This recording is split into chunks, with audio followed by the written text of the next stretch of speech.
Good afternoon everyone, I am doctor Priya from doctor Sabadra clinic Nashik. चलो आज और एक केस बताना चाहूँगी। तो एक 84 ईयर्स ओल्ड दादा सा अपने पोता पोती के सपोर्ट के साथ हमारे पास क्लिनिक में आए। जब हमने पूछा क्या हो रहा है तो पोता पोती ने बताया कि इनको राइट साइड पैरालाइज्ड हो गई है और है ना कंटिन्यू ये राइट साइड में ट्विचिंग होते रहती है, बॉडी हिलते रहती है, वो विजिबल भी था काफ़ी। जब हमने पेशेंट से पूछा कि आपको क्या तकलीफ हो रही है तो उन्होंने कहा कि डॉक्टर मुझे ऐसी तक दवाई दीजिए ताकि मैं शांति से मर सकूं। तो हमने कहा ऐसा क्यों?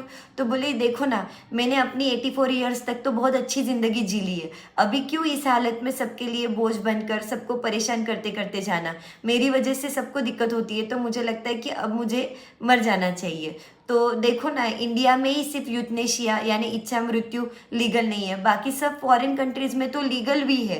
इंडिया में तो मैंने बेटे से कहा भी कि हमें मतलब लड़ना चाहिए इसके लिए, कोर्ट में, हाई कोर्ट में, सुप्रीम कोर्ट तक भी लड़ना पड़े तो मेरी तैयारी है कि यूथनेशिया इंडिया में भी लीगल होना चाहिए। तो ये बात हमें बड़ी स्ट्रेंज लगी कि पेशेंट बेड से नहीं उठ पा रहा है पर सुप्रीम कोर्ट तक इनको लड़ना है सिस्टम के अगेंस्ट। तो हमने जब पूछा तो बेटे ने बताया कि हाँ, इनका नेचर पहले से ही ऐसा रहा है, बहुत सोशली एक्टिव रहे हैं।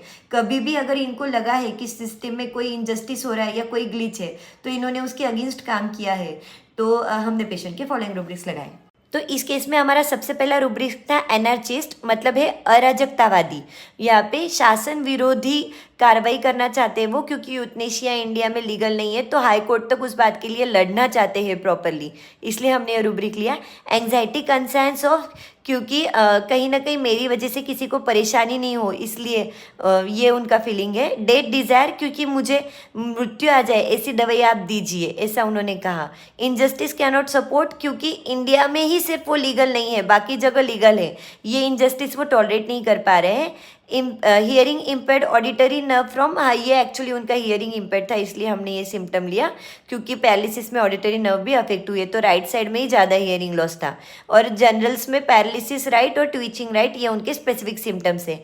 यहाँ पे इन सब बातों को ध्यान में रखते हुए, और राइट साइड का ही स्पीयर ऑफ एक्शन था, पैरालिसिस ही उनकी कंप्लेंट थी और उनका नेचर बहुत ही ज़्यादा एनर्जीज था, इन बातों को ध्यान में रखते हुए हमने कॉस्टिकम 30 के 2 डोज दिए पेशेंट को, जिससे पेशेंट 80% रिलीव हो गया और उनकी ये डेथ डिज़ायर वाली फीलिंग भी रिड्यूस हो गई, क्योंकि वो इंडिपेंडेंटली उनकी एक्टिविटीज़ कर पा रहे थे।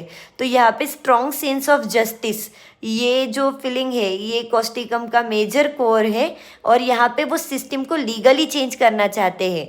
रिवोल्यूशनरी नहीं है, एनर्जीज ज़्यादा है, मतलब स्टेप बाय स्टेप लड़ना चाहते हैं हाई कोर्ट सुप्रीम कोर्ट तक जाके। Totality rocks. Thank you.